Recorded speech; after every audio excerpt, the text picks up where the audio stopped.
The vehicle had to be incredibly beautiful, and at the end of the day, when you step back and look at it, it has to say Corvette. It's part art, so hand sculpting clay, and part digital math-based design. I want to go to mid-engine because it's cool, because most exotic sports cars in the world were mid-engine, but actually we were doing it because we felt like we were reaching the limit of our performance capability in the architectures that we had, and so we had to do something to move that forward.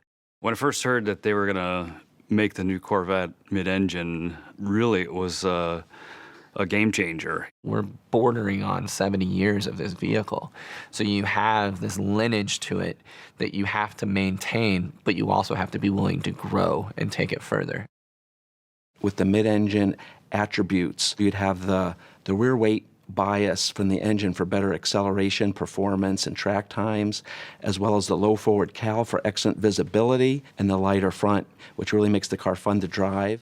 Corvette is an emotional driving experience. No matter who you are in life, when you get into a Corvette, you're a superhero. We needed a bespoke transmission, custom designed for this car, because we have engines that produce massive amounts of torque, so the DCTs that are on the shelf wouldn't stand the Corvette duty cycle. You've got a shaft that has your even forward gears, 2, 4, 6, 8, and your odd gears, 1, 3, 5, 7, and you can simultaneously be disengaging one shaft while you're engaging the other one. So it's quicker than a human being could shift a manual transmission. This way you get the lightning fast, less than 100 milliseconds shift when you need it. Of a mid-engine sports car, not just for high-performance driving, but to go on trips, adventures, just make the driving to work an experience. Utility of the car has been something we focused on too, ensuring that we've got a space for people to store luggage or groceries or what have you. So we have a front storage section that's very deep. We've got a trunk in the rear that not only accommodates 2 bags of golf clubs, but also stows the removable roof. Tour, sport, track, and weather. My mode and Z mode are actually just 2 additional modes.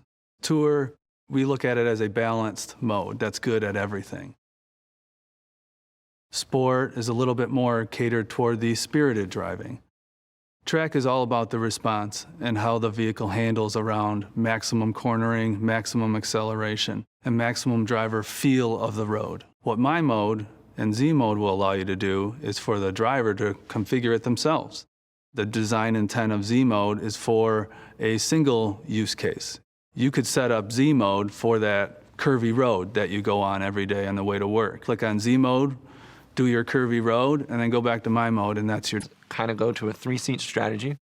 With the GT1 seat, that gives you your perfect everyday kind of driving seating position, comfortable bolsters.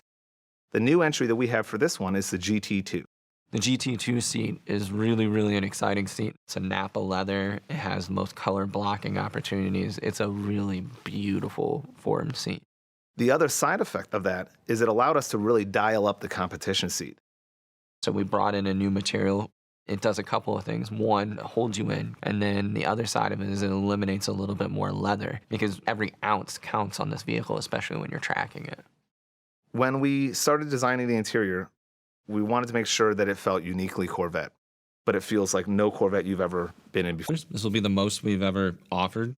What we're finding is that our consumers want to bring a little bit of their own identity in the car and really want to exemplify who they are and bring their own emotion out. And then the other main point that we did on the interior was the stitching and seatbelts. And this is really giving you a step above black when you go down that path. Drivers can now raise the front of their Corvette almost 2 inches in less than 3 seconds with the available front lift. While it can be manually activated, it can also be programmed to remember the GPS locations of up to 1,000 obstacles throughout your commute so that you don't, for example, have to remember to activate it every time you arrive home to a steep driveway.